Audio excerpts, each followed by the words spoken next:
Sa atong unang pagbasa, gibutang dinhi nga ang Ginoo murag nagpahinomdom sa mga tao kay gasigi sila panindot sa ilang mga balay o sa ilang kaugalingon, pero ang balay sa Ginoo o ang ilang simbahan bati lang yapon. Munang ningon ang Ginoo, wa mo kabantay nga sa tiyang gingon,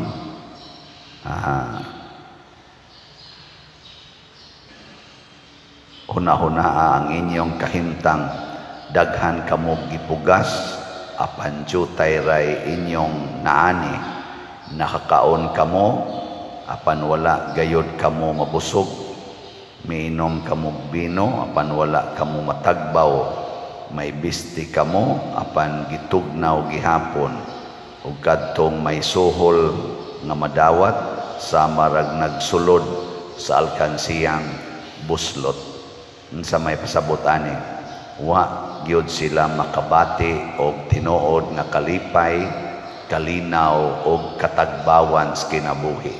Ngano man kay ang ilang gisiguro, ang ilang kaugalingon dili ang Ginoo. Gilingi ay mong tupad ing na tagbaw ba kasi imong kaugalingon ron? Kontento ba ka? Na kontento ka? Sus, na ato yung tao mga kaigsunan, nangatiguang na lang, hapit na lang mga matay, di lang yapon kontento, di lang yapon malinawon, di lang yapon malipayon. Bisag kaming mga pari, nang monsignor na lang, nang retire na lang, di lang yapon kontento, mabalakon lang yapon kay kinabuhi, daghan kayong mga kahadlok o kahingawa, porti na yung dugaya, nagasigig, serbisyo isip pare, wa lang yapon matagbaw. Na ay pipila. No? Naasay daghan atong galingkod sa gobyerno, dugay na kayong liningkod sa gobyerno, wa lang yapon matagbaw, bisa galisod naglakaw mo, kandidato lang yapon, kay ganoman gusto yung mulingkod lang yapon, bahala na lang barangay kapitan o konsihal baka, basta mulingkod yun, kay wa yun matagbaw. Na hilom lagi mo.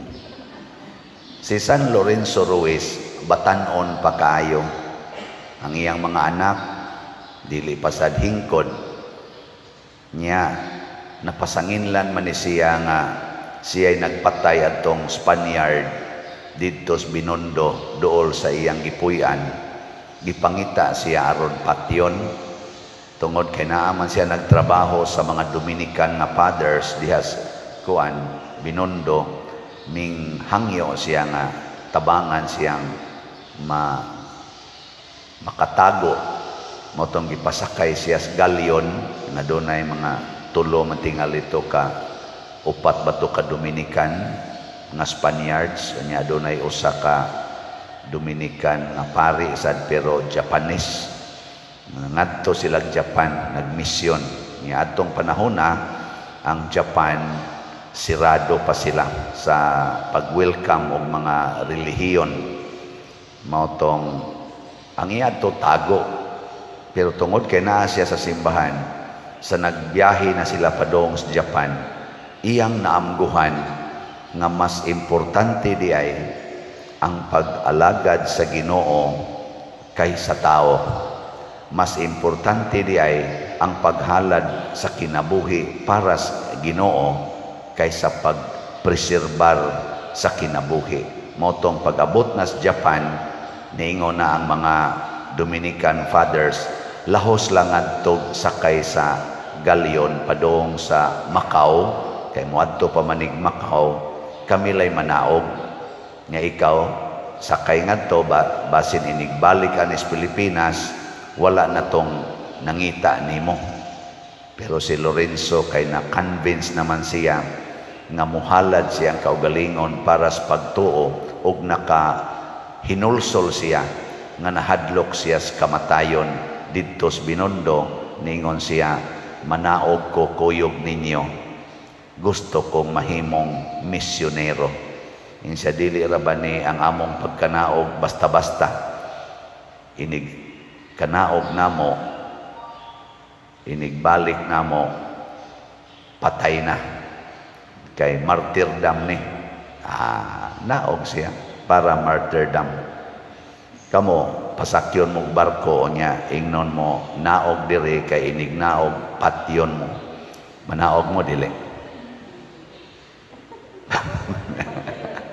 Nya imong mga anak gagmay pa, asawan manaog ka dili. Ingon kanira bang pagkanaoga na mo, patay na gini. Asawan manaog mo dili.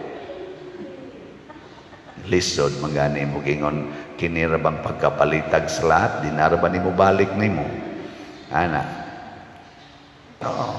Dili maatat sa ilang kwarta tungod kay ang ilang hunahuna ang pagpanindot sa simbahan, ang pagpalampos sa mga proyekto sa simbahan. Kana bang maghunahuna ta nga mas importante ang katilingban sa simbahan kaysa akong kaugalingon. Si Herodes nagsigig panindot siyang kaugalingon, nagsigig tagbaw sa iyang kaugalingon, hasta pagod ang asawa siyang igsuon, iya pag yung gipangasawa kay makatagbaw gid niya. Unya kay ni badlong man si Juan nga magbubunyag ang igagaw ni Hesus. Si Juan ba Bautista ni badlong man nga di na maayo Herodes, putla niya sa liog si Juan aron mohilom nga wa nay magsigig sulti niya, wa nay magsigig kanang pakonsensya niya. Oy, nahibong siya. Ni naman sa ginganlag Hesus nga maumao ra gyapon gisulti. Naratol si Herodes sa iyang kadato, sa iyang ka-powerful, sa iyang pag-angkon sa tanan niyang gustong angkonon, sa iyang pagpahilom sa mga tao nga motulisok sa iyang tanlag, nagpadayon ang iyang karatol. At tanawan ang mga taong sigig panindot sa balay, kusmod lang yapog naong ikanindot sa ilang balay. Lagi. Natanawan niyo mga naong, kusmod. Kana ba magsikag una-una sa imong kaugalingon? At tanawa karon nga atong gipanindot ang atong simbahan. Akan ibang atong simbahan nindot-nindot naman Kada nato tanaw mo smile atong naong. Nga naman di man kita'y tagiyaan ang katilingban man. Igo ra gyud kami ingon, la kanindot na sa atong simbahan. Pero imong balay, ini kanindot na ana, igsunod adlaw mangutkot na sa kas imong hugaw. Oh no, ni ko dagalit piwana. Naunsa naman sa ni masuko na sad ka. Wa jud kay katagbawan, pero kaning simbahan mo atong panindoton, isip katilingban. Oy, lipay kay tas tanan magsige patagtabi-tabi, ndot kay simbahan, no. Mura man mogdili gyud mo to nga nanam na siya. Katilingban, bisa ka ng barangay maningkamot ang atong mga barangay officials, pag-alagad Diyos barangay, ilang ipamaligya ang ilang mga yuta para ialagad sa barangay, dili nila alihan ang mga agianan sa barangay, dakuo na gid nila ang daan, ninduto nila ang kanang mga drainage, limpyuhan ang daan. Sus ang mga tao ninduta sa tong barangay, uy, dako kayong agianan. Matod pang Mayor Aljo, kinahanglan 6 meters gidunta para dili gyud mo traffic. Nya wag gyud mo parking sa atong mga daan, bisag sa talipot-lipot dire. Moingon ta la kanindot na gyud sa atong barangay. Lipay tang tanan. Di ba? Pero bang imurang balay imong gipanindot ang atong agianan, pitos kay tanan, parkingan pagyud ang pitos nga agianan, habul-habulan pag yung imong giparking diha. Moingon dayon ang mga taga-barangay ay mga animal. Way ayo ni mga opisyala, sige lagyaka diha, way gibuhat. Mao na. Hinaoton ta nga di na mo'y mahitabo ha. Mao na, malipay gid ta. Ngayon ang utanan nako, Pader, kana bang imong daghan kay project, wa ka ma-stress ana? Nako, so far, wa gyud ko'y gibati nga stress. Ngano man, nako, ako ra jong gisunod ang sultis Ginoo nga pamaligyag slat, panindutan ang imong kanaganing simbahan, pero ayaw kaatat sa ana. Anytime pwede ra jud kag mamatay. Ana. Nga naman, ako may ga-project ana. Si San Vicente Ferrer may ga-project ana. Ngano mag-uol man ko ug mahuman. Thanks be to God. Salamat nga imo kong nagamit o naka-experience kong nahuman o di sad mahuman. Iyanas Ginoo. Paningkamot nga monindot unta ang atong simbahan. Unahon nato ang atong simbahan ug ang Ginoo mo'y mutagbaw nato. Si San Lorenzo Ruiz, giuna niya ang Ginoo, gitagbaw sad sa Ginoo ang iyang pamilya, apil na ang atong simbahan sa tibuok kalibutan. Kini mao ni ang hagit nga di unta ta mahisama ni Herodes nga nagsigig tagbaw siyang kaugalingon hangtod siya namatay. Wa gyud matagbaw si Herodes, siging karatol, siging kasuko, siging kahadlok.